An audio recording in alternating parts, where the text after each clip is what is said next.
आजकल आप लोग एक नाम काफ़ी चर्चा में सुन रहे होंगे, वो है मनीष सिसोदिया का। और आप सभी जानते हैं कि आम आदमी पार्टी के नेता हैं और अभी हाल ही में सीबीआई ने इन्हें गिरफ्तार कर लिया है। तो आज हम लोग इनके बारे में एक सामान्य जानकारी देख लेंगे और इन्हें आप लोग स्क्रीन पर भी देख रहे हैं। और आप देखिए, इससे पहले सत्येंद्र जैन को, जो दिल्ली सरकार में कैबिनेट मंत्री थे, उन्हें भी गिरफ्तार किया गया था। अब मनीष सिसोदिया को, ये आप देखिए मनीष सिसोदिया का परिवार है, इनका बेटा है। और आप देखिए अरविंद केजरीवाल का काफ़ी करीबी माना जाता है।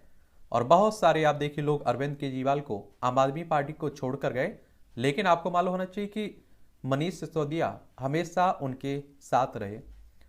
और इनका, मनीष सिसोदिया की ताकत आप लोग इससे अंदाज़ा लगा सकते हैं कि 18 मंत्रालय का कार्य संभाल रहे थे, 18 विभाग, समझ रहे हैं आप लोग। और दिल्ली में उप मुख्यमंत्री हैं और जो महत्वपूर्ण पद हैं, जो महत्वपूर्ण विभाग थे, वो इन्हीं के पास थे। तो आप देखेंगे, दिल्ली की बात करें तो नई दिल्ली इसकी राजधानी है। अरविंद केजरीवाल यहाँ के मुख्यमंत्री हैं, चीफ मिनिस्टर हैं। विधानसभा में 70 सीटें हैं, राज्यसभा में 3 सीटें हैं, लोकसभा में 7 सीटें आपको देखने को मिलेंगी। मनीष सिसोदिया का जन्म 5 जनवरी 1972 को हापुड़ उत्तर प्रदेश में हुआ था। कहाँ? उत्तर प्रदेश में हुआ था। और वैसे आपको मालूम होगा कि उत्तर प्रदेश राजनीति की दृष्टि से भी काफी महत्वपूर्ण है। लखनऊ इसकी राजधानी है। अंतर्राष्ट्रीय सीमा नेपाल से लगती है। राज्यों में बिहार, झारखंड, छत्तीसगढ़, मध्य प्रदेश, राजस्थान, हरियाणा, हिमाचल प्रदेश, उत्तराखंड। और केंद्र शासित प्रदेश नई दिल्ली से भी लगती है। यहाँ विधानसभा में 403 सीटें हैं, विधान परिषद में 100 सीटें हैं, राज्यसभा में 31 सीटें हैं, लोकसभा में 80 सीटें आपको देखने को मिलेगी। और ऐसा कहा जाता है कि दिल्ली की जो गद्दी है ना, उसका रास्ता उत्तर प्रदेश से होकर जाता है। अगर प्रधानमंत्रियों की सूची आप लोग उठा के देखेंगे तो अधिकतर प्रधानमंत्री आपके उत्तर प्रदेश से ही निकल के आए हुए हैं। इनके पिता, मनीष सिसोदिया के पिता का नाम धर्मपाल सिंह, और इनकी पत्नी की बात करें तो मनीष सिसोदिया की पत्नी का नाम सीमा सिसोदिया है। इनका एक बेटा है और इन्होंने पत्रकार के तौर पर करियर की शुरुआत की थी। 1993 में भारतीय विद्या भवन से जनसंचार में इन्होंने डिप्लोमा शुरू किया था, पूरा किया था। और मनीष सिसोदिया ने अपने ऑल इंडिया रेडियो के लिए 0 आवर्स नामक एक कार्यक्रम की मेजबानी भी की। और सिसोदिया ने 2006 में पब्लिक खोज रिसर्च नामक फाउंडेशन की भी स्थापना की थी। और जमीन से उठकर आए हुए नेता हैं सब। 1997 में मनीष सिसोदिया ने जी न्यूज में खबर निर्माता और न्यूज रीडर के तौर पर 2005 तक काम किया। 2006 में केजरीवाल और अभिनंदन शेखरी के साथ मिलकर मनीष सिसोदिया ने 2006 में पब्लिक खोज रिसर्च फाउंडेशन की स्थापना की। फिर आप देखेंगे 2011 में सिसोदिया ने भ्रष्टाचार के खिलाफ अन्ना हजारे के आंदोलन में भी महत्वपूर्ण भूमिका निभाई थी। जो जन लोकपाल के लिए चला था ना, उसी की बात हो रही है। फिर आप देखेंगे 2012 में मनीष सिसोदिया ने अपने पुराने दोस्त अरविंद केजरीवाल के साथ राजनीतिक दल आम आदमी पार्टी की स्थापना की थी। और आम आदमी पार्टी तेजी से आगे बढ़ रही है, आप देख रहे हैं। इसके बाद 2013 में मनीष सिसोदिया ने दिल्ली विधानसभा चुनाव का में भारतीय जनता पार्टी के नकुल भारद्वाज को हराकर पहली बार विधायक बने थे। और अगर आपको विधायक का चुनाव लड़ना होता है, एमएलए का, तो आपकी उम्र कम से कम 25 साल होनी चाहिए। अधिकतर उम्र की कोई सीमा नहीं रखी गई है। इनका चुनाव डायरेक्ट जनता यानी कि मतदाताओं के द्वारा होता है।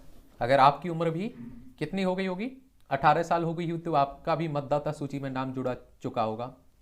इसके बाद आप देखेंगे कि 2015 में दिल्ली में विधानसभा चुनाव होते हैं और पटपड़गंज से चुनाव जीतकर पहली बार ये दिल्ली के उप मुख्यमंत्री बनते हैं। 2020 में उन्होंने पटपड़गंज से निर्वाचन क्षेत्र से दिल्ली विधानसभा चुनाव लड़ा और लगभग 3000 मतों से जीते और दिल्ली के उप मुख्यमंत्री बने। लेकिन हाल ही में इन्होंने सभी पदों से इस्तीफा दे दिया जब सीबीआई ने इन्हें गिरफ्तार किया। और 2016 में आप देखेंगे सीबीआई ने उनके खिलाफ प्राथमिकी जांच दर्ज की थी, क्योंकि उन्होंने एक media campaign talk to AK के दौरान नियमों और विनियमन का उल्लंघन किया था, जो मोदी की मन की बात कार्यक्रम जैसा ही 100 था। और अगर सीबीआई की बात करें तो सेंट्रल ब्यूरो ऑफ इन्वेस्टिगेशन की बात हो रही है।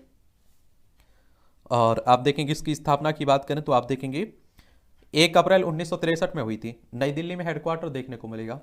यहाँ आप लोगों मुझसे कई बार सवाल करते रहते हैं, क्या इन एजेंसियों का दुरुपयोग होता है? तो देखिए, केंद्र में जिसकी भी सत्ता रही है, राज्यपालों का इस तरह की एजेंसियों का दुरुपयोग होता है। लेकिन हाँ, ये नहीं कह सकते कि हर मामले में दुरुपयोग होता है। लेकिन हाँ, 95% मामलों में दुरुपयोग ही होता है। अब इनकी, मनीष सिसोदिया साहब की जांच होने दीजिए, उसके बाद जो रिजल्ट निकलेगा वो देखने लायक होगा। 2016 में वह फिर एक विवाद में फंस गए जिसमें गाजीपुर वेजिटेबल एसोसिएशन के अध्यक्ष सुरेंद्र गोस्वामी ने दिल्ली में कुछ सब्जी विक्रेताओं को धमकी देने के लिए मनीष सिसोदिया के खिलाफ एक लिखित शिकायत दर्ज करवाई थी। 2015 में एक हिंदुस्तान टाइम्स के पूर्व संपादक एजे फिलिप ने दावा किया था कि सिसोदिया की परास्नातक डिग्री पर सवाल उठाए थे, और जिसमें उन्होंने कहा था कि जिस समय मनीष भारतीय विद्या भवन में पढ़ाते थे उस समय उनकी कॉलेज में छात्र होने के बारे में कोई जानकारी नहीं मिलती है। फिर आप देखेंगे कि 19 अगस्त 2022 को दिल्ली के उप मुख्यमंत्री मनीष सिसोदिया के घर और परिसरों पर केंद्रीय जांच ब्यूरो यानी कि सीबीआई ने राज्य सरकार की पिछली आबकारी नीति के संबंध में छापा डाला था। शराब नीति की बात हो रही है। और जुलाई 2022 में दिल्ली के उपराज्यपाल विनय कुमार सक्सेना ने संशोधित उत्पाद नीति की सीबीआई जांच की सिफारिश की थी, क्योंकि यह पाया गया था कि दिल्ली आबकारी नीति 2021-22 में कथित उल्लंघन और प्रक्रियात्मक खामियां थी, और जिससे राजकोष का 150 करोड़ रुपए से अधिक का नुकसान हुआ है। यही आरोप लगा है इन पर, और इसी के कारण ये जांच भी चल रही है। तो एक शॉर्ट बायोग्राफी आप लोग कह सकते हैं, शॉर्ट जानकारी मनीष सिसोदिया साहब के बारे में है। और किसी के बारे में आपकी जानने की दिलचस्पी हो तो आप उसका नाम नीचे लिख सकते हैं, उसके बारे में भी हम लोग बात कर लेंगे।